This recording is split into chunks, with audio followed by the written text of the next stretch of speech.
Assalamualaikum warahmatullahi wabarakatuh. Perkenalkan, nama saya Salma Imranda Putri. NPM saya 10222085.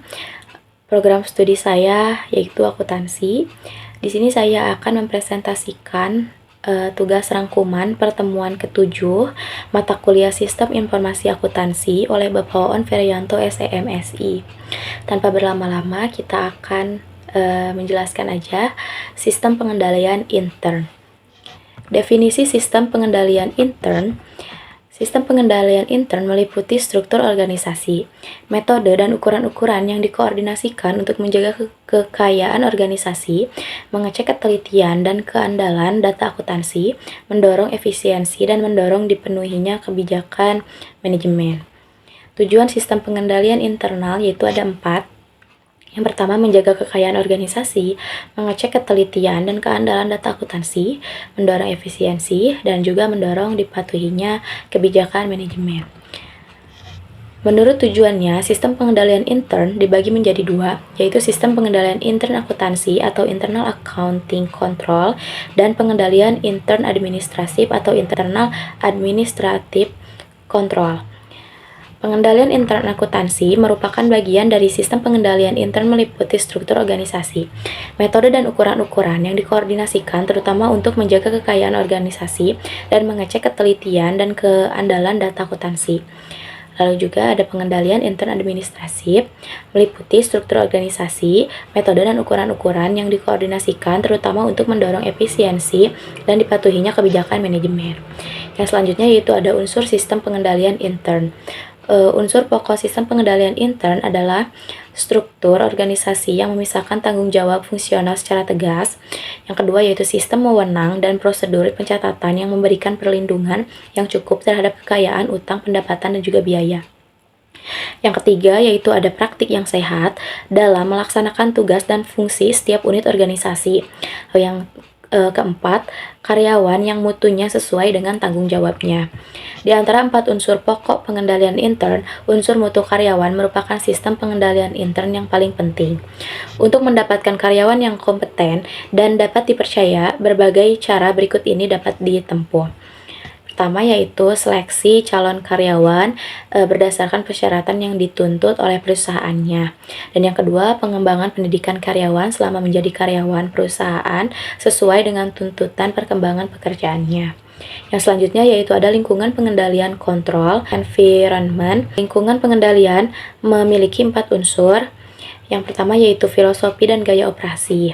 Filosofi adalah seperangkat keyakinan dasar, basic belief, yang menjadi parameter bagi perusahaan dan karyawannya. Filosofi merupakan apa yang seharusnya dikerjakan dan apa yang seharusnya tidak dilakukan sebagai bisnis perusahaan. Yang kedua yaitu berfungsinya Dewan Komisaris dan Komite Pemeriksaan. Dewan Komisaris adalah wakil pemegang saham dalam perusahaan berbadan hukum perseroan terbatas. Dewan ini berfungsi mengawasi pengelolaan perusahaan-perusahaan yang dilaksanakan oleh manajemen atau direksi. Yang ketiga, metode pengendalian manajemen. Metode pengendalian manajemen merupakan metode perencanaan dan pengendalian alokasi sumber daya perusahaan dalam mencapai tujuan perusahaan. Lalu yang keempat ada kesadaran pengendalian. Kesadaran pengendalian dapat tercermin dari reaksi yang ditunjukkan oleh manajemen dari berbagai jenjang organisasi atas kelemahan pengendalian yang ditunjuk oleh akuntan intern atau akuntan publik.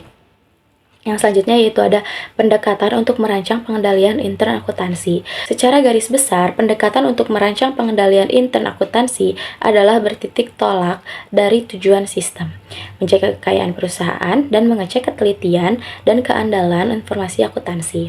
Rincian tujuan pengendalian intern akuntansi adalah sebagai berikut. Yang pertama yaitu menjaga kekayaan perusahaan, yang kedua mengecek ketelitian dan keandalan data akuntansi, yang ketiga pelaksanaan transaksi melalui sistem otoritas yang telah ditetapkan, yang keempat pencatatan transaksi yang terjadi dalam catatan akuntansi. Selanjutnya yaitu pengendalian intern akuntansi. Pertama itu pengendalian umum atau general control. Unsur pengendalian umum meliputi organisasi, prosedur, dan standar untuk perubahan program, pengembangan sistem, dan pengoperasian fasilitas pengolahan data. Organisasi dalam manual sistem pengendalian dilaksanakan dengan memisahkan fungsi-fungsi pokok seperti operasi, penyimpanan, dan akuntansi. Lalu, dalam sistem komputer, program komputer dapat dirancang untuk membuat keputusan kapan persediaan harus dipesan dan sekaligus menerbitkan surat order pembelian yang dapat dikirim ke pemasok tertentu. Selanjutnya yaitu ada pengendalian terhadap sistem dan program. Pengendalian umum yang bersangkutan dengan fungsi pengembangan sistem dan program meliputi A. Prosedur penelaahan dan pengesahan sistem baru.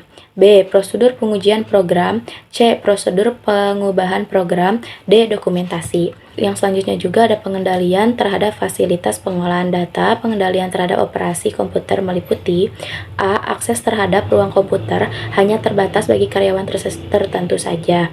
Pengendalian terhadap penggunaan arsip yang disimpan dalam perpustakaan. C.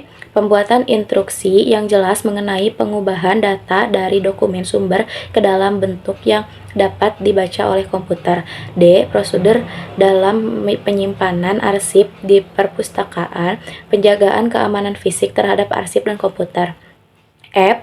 Pembuatan prosedur rekonstruksi catatan. G. Prosedur pembuatan arsip cadangan atau backup. Yang selanjutnya juga ada pengendalian aplikasi atau application control. Pengendalian aplikasi mempunyai tujuan berikut ini. A. Menjamin bahwa semua transaksi yang telah diotorisasi telah diproses sekali saja secara lengkap. B. Menjamin bahwa data transaksi lengkap dan teliti.